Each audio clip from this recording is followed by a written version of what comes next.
पवित्र शास्त्राचे वाचन करण्यापूर्वीची प्रार्थना. हे देवा, तुझा शब्द वाचत असताना मला तुझी ओळख होऊ दे. तुझे प्रेम व तुझे स्मरण रोजच्या जीवनात होण्यासाठी तू मला मदत कर. तुझा पवित्र शब्द माझ्या जीवनासाठी कशाप्रकारे मी लागू करावा याची समज दे. हे पवित्र आत्म्या, माझ्यातील अज्ञान दूर कर. माझ्या कुटुंबात आणि या जगात हा पवित्र शब्द वाचत असताना तुझ्याविषयी व इतरांविषयी माझ्या हृदयात प्रेम प्रज्वलित कर. आमेन. शुक्रवार तारीख 24 एप्रिल. पहिले वाचन प्रेषितांचे कृत्ये अध्याय 9 ओवी 1-20. अद्याप शौल प्रभूच्या शिष्यांस धमक्या देणे आणि त्यांचा घात करणे ह्याविषयीचे फुत्कार टाकीत होता. त्याने प्रमुख याजकाकडे जाऊन त्याच्यापासून दमिश्कातल्या सभास्थानांना अशी पत्रे मागितली की तो मार्ग अनुसरणारे पुरुष किंवा स्त्रिया कोणीही त्याला आढळल्यास त्याने त्यांना बांधून येरुसलेमेत आणावे. मग जाता जाता असे झाले की तो दमिश्काजवळ येऊन पोचला. त्यावेळी अकस्मात त्याच्या सभोवती आकाशातून प्रकाश चमकला. तेव्हा तो जमिनीवर पडला आणि त्याने अशी वाणी आपणाबरोबर बोलताना ऐकली की, शौला शौला, माझा छळ का करतोस? तेव्हा तो म्हणाला, प्रभू, तू कोण आहेस? त्याने म्हटले, ज्या येशूचा तू छळ करतोस तोच मी आहे. तर उठ आणि नगरात जा, म्हणजे तू काय करावयाचे हे तुला सांगण्यात येईल. त्याच्याबरोबर जी माणसे जात होती ती स्तब्ध उभी राहिली. त्यांनी वाणी ऐकली खरी, पण त्यांच्या दृष्टीस कोणी पडले नाही. मग शौलाला जमिनीवरून उठवले तेव्हा त्याने डोळे उघडले.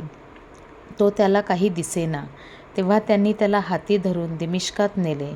तेथे तो 3 दिवस आंधळ्यांसारखा झाला आणि त्याने काही अन्नपाणी घेतले नाही. इकडे दमिश्कात हनन्या नावाचा कोणी एक शिष्य होता. त्याला प्रभू दृष्टांतात म्हणाला, हनन्या. त्याने म्हटले, काय प्रभू?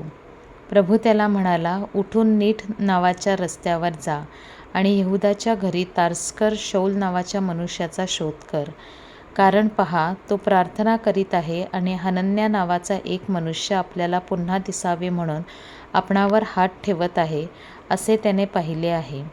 तेव्हा हनन्याने उत्तर दिले, प्रभू, येरुसलेमेतल्या तुझ्या पवित्र जनांचे ह्या माणसाने किती वाईट केले आहे हे मी पुष्कळांकडून ऐकले आहे आणि येथेही तुझे नाव घेणाऱ्या सर्वांस बांधावे असा मुख्य याजकांपासून त्याला अधिकार मिळाला आहे.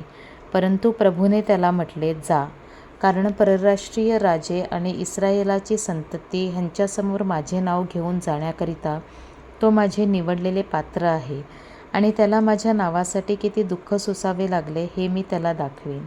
तेव्हा हनन्या निघाला आणि त्या घरी गेला आणि त्याच्यावर हात ठेवून म्हणाला, शौल भाऊ, तू वाटेने येत असता ज्या प्रभूने म्हणजे येशूने तुला दर्शन दिले त्याने तुला पुन्हा दृष्टी यावी आणि तू पवित्र आत्म्याने परिपूर्ण व्हावे म्हणून मला पाठवले आहे. तत्क्षणी त्याच्या डोळ्यांवरून खपल्यांसारखे काही पडले व त्याला दृष्टी आली आणि त्याने उठून बप्तिस्मा घेतला. मग अन्न घेतल्यावर त्याला शक्ती आली. ह्यानंतर तो दमिश्कातल्या शिष्यांबरोबर काही दिवस होता आणि त्याने लागले सभास्थानांमध्ये येशूविषयी घोषणा केली की तो देवाचा पुत्र आहे.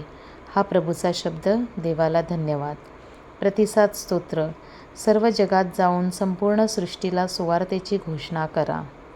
शुभवर्तमान. योहान अध्याय 6 ओवी 52-59.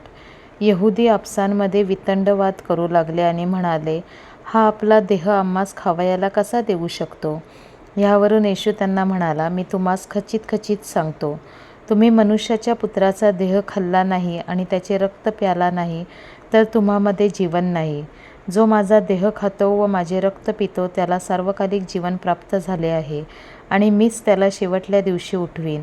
कारण माझा देह खरे खाद्य आणि माझे रक्त खरे पेय आहे. जो माझा देह खातो व माझे रक्त पितो तो माझ्यामध्ये राहतो आणि मी त्याच्यामध्ये राहतो. जसे जिवंत पित्याने मला पाठवले आणि जसा पित्यामुळे मी जगतो तसे जो मला खातो तोही माझ्यामुळे जगेल. स्वर्गातून उतरलेली भाकर मीच होय. पूर्वजांनी भाकर खाल्ली तरी ते मेले. हे तसे नाही. ही भाकर जो खातो तो सर्वकाळ जगेल. कफर्नहुमात शिक्षण देत असताना त्याने सभास्थानात ह्या गोष्टी सांगितल्या. प्रभूचे शुभवर्तमान. हे ख्रिस्ता, तुझी स्तुती असो. चिंतन. जेव्हा प्रभू येशू ख्रिस्त त्याच्या देह आणि स्वतःविषयी बोलतो तेव्हा त्याची हीच इच्छा असते की त्याच्या शरीर व स्वतःच्या सेवनाने आपण त्याच्याशी एकरूप व्हावे. जेव्हा आपण त्याचा देह खातो व त्याचे रक्त पितो तेव्हा तो आपल्यामध्ये वस्ती करीत असतो. आज येशू आपल्याला त्याच्याप्रमाणेच देवाच्या जीवनात पूर्णपणे सामावून घेण्यास आणि त्याच्यामध्ये राहण्यास प्रेरणा देत आहे. परंतु त्याचा देह आणि रक्त स्वीकारल्याने आमच्या जीवनात काय परिवर्तन घडून येते याची आम्हाला जाणीव नसेल तर आम्ही ख्रिस्ताशी एकरूप कसे होणार? ख्रिस्ताचे शरीर व रक्त सेवन करण्यास मी खरोखर उत्सुक असतो का? आदराने व प्रेमाने मी त्याचा स्वीकार करतो का? यावर विचार करूया.